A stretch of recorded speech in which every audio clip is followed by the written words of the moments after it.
celebrate Christmas? You celebrate the birth of our Savior, Jesus Christ. Yeah, but why? He's pretty important.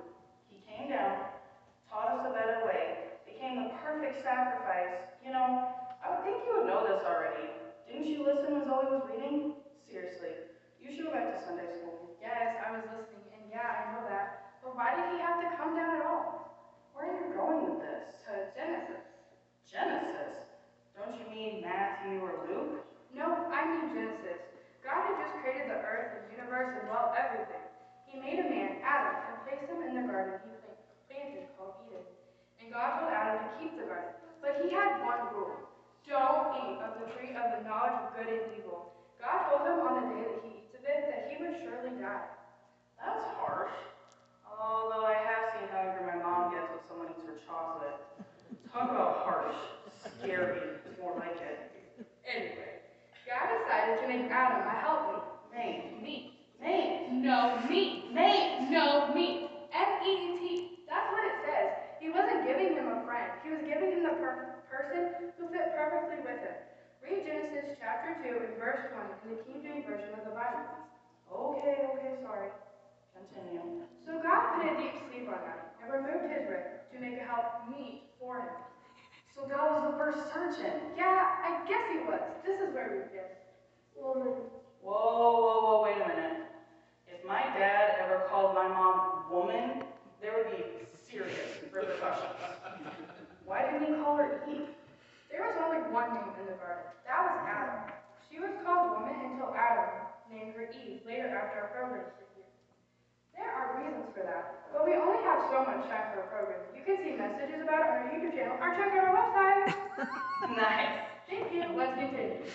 Woman, my side still hurts. You go ahead and find us something to eat. I'll catch up in a bit. Now I get where the phrase pain in my side came from. Okay, see you in a bit.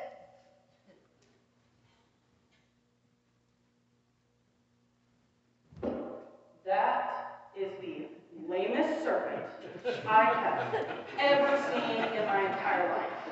Look, it has arms and legs, and it's standing upright. That's how serpents used to be. Now hush. Hello there. Hasn't God told you that you can eat of every tree of the garden? We can eat of all the trees except the tree of the knowledge of good and evil. We can't eat it or touch it, or else we'll die. Oh, you won't die. God knows when you eat of it, you will be as gods, knowing good and evil. As gods, that sounds amazing. Who wouldn't want to be a god? And the fruit does look delicious. No.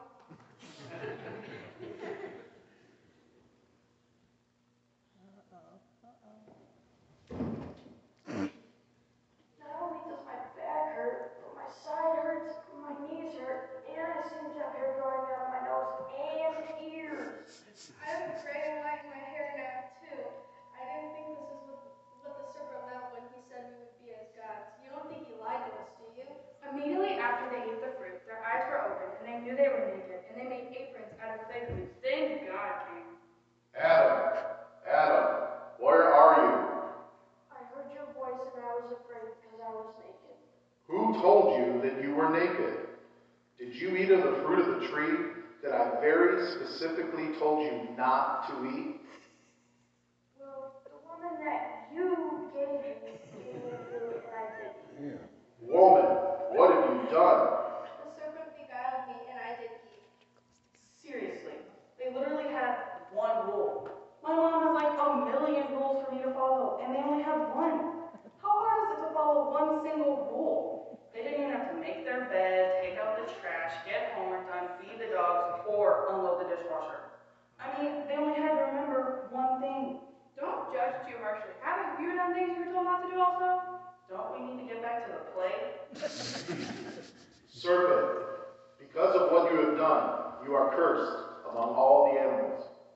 You will crawl around on your belly all the days of your life. Woman, I will greatly multiply your childbearing. Then I'm going to give your husband the rule over you. Adam, because you listened to your wife, I'm going to curse the very ground because of you. I'm going to bring forth weeds and thorns. You will have to work the ground to eat, and you will return to the ground in the end. For dust thou art, and unto dust shalt thou return. Oh, so the serpents used to be upright and then they had to crawl around. So did they die that day? Yes, their physical bodies began to age and die from that moment. Up until then, they had no death. God warned them, and they didn't listen. But there was a worse death than that. They were no longer in communion with God. Imagine walking in the Garden of Eden with the Lord, being there in His presence every day. Then being shut out of that place. It caused a great rift between man and God. Isn't Christmas supposed to be happy? This is kind of bringing me down. Well, God didn't like it either. He had to make a way for us to get back into communion with Him. So He created a plan that started from that very moment. While we cannot cover the whole plan, as it is the entire Bible, we will cover some parts of it. Phew, that's good. We'd be here for days if we covered the whole Bible. Oh, we'd be here for a very long time, for sure. But there are a couple things from this portion of the program to remember. First, their disobedience in the Garden of Eden brought sin into the world. Second, that sin took them out of the presence of God. God created a rescue plan, which in essence is what the Bible is all about. It is God's plan to help us get back in that place with God. Look, I'm sorry for bringing you down. How about another song? Yes, please. How about Wheels on the Bus? Or how about you and me saying His name is wonderful?